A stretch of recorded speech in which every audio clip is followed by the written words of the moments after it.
بسم اللہ الرحمن الرحیم۔ السلام علیکم ورحمۃ اللہ وبرکاتہ۔ رسول اللہ صلی اللہ علیہ وسلم نے فرمایا، اللہ کے بعض مقبول بندے ایسے ہیں کہ اگر وہ اللہ پر قسم کھا لیں تو اللہ تعالیٰ ان کی قسم کو پورا کر دیتا ہے۔ وہ مقبول بندے جن کی دعائیں قبول ہوتی ہیں ان میں سے یہ ہیں: مظلوم، مسافر کی دعا، باپ کی دعا۔ رسول اللہ صلی اللہ علیہ وسلم نے فرمایا، 3 آدمیوں کی دعائیں مقبول ہوتی ہیں: باپ کی، مسافر کی، مظلوم کی۔ نیک مطیع فرما بردار اولاد کی دعا اپنے ماں باپ کے حق میں قبول ہوتی ہے۔ رسول اللہ صلی اللہ علیہ وسلم نے فرمایا، آدمی کا ایک درجہ بلند ہوتا ہے تو وہ کہتا ہے کہ یہ اتنا بڑا مرتبہ مجھے کہاں سے ملا ہے؟ اللہ تعالیٰ فرماتا ہے کہ یہ تیری اولاد کی دعا کی وجہ سے ہے۔ روزہ دار کی دعا قبول ہوتی ہے۔ امام عادل منصف بادشاہ کی دعا قبول ہوتی ہے۔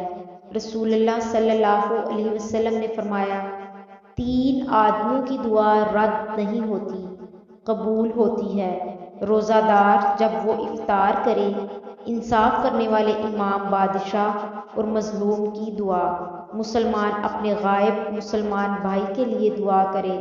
رسول اللہ صلی اللہ علیہ وسلم نے فرمایا، مسلمان آدمی کی دعا جو وہ اپنے غائب مسلمان بھائی کے لیے کرے تو وہ دعا قبول ہوتی ہے، بلکہ بہت جلد قبول ہوتی ہے۔ رسول اللہ صلی اللہ علیہ وسلم نے ارشاد فرمایا، غائب کی دعا غائب کے لیے بہت جلد قبول ہوتی ہے۔ تائب گناہوں سے توبہ کرنے والے کی دعا قبول ہوتی ہے۔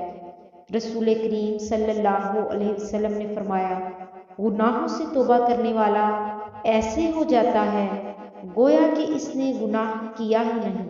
اور فرمایا، ہر رات اور دن اللہ تعالیٰ اپنے بہت سے بندوں کو آزاد کرتا ہے اور ان میں سے ہر ایک کی دعا قبول فرماتا ہے۔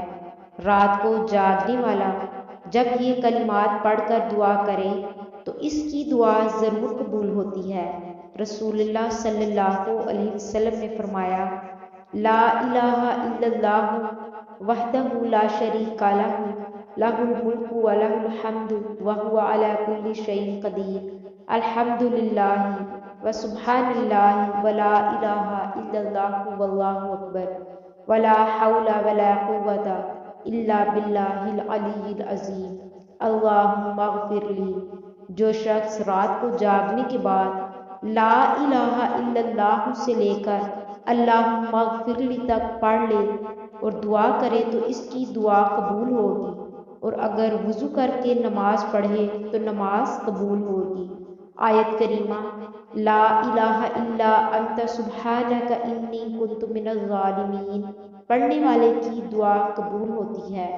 رسول اللہ صلی اللہ علیہ وسلم نے فرمایا، حضرت یونس علیہ السلام کی دعا آیت کریمہ ہے، جو مسلمان بھی پڑھے گا اس کی دعا قبول ہوگی۔ حاجی جب تک اپنے گھر واپس نہ آ جائے اس کی دعا قبول ہوتی ہے۔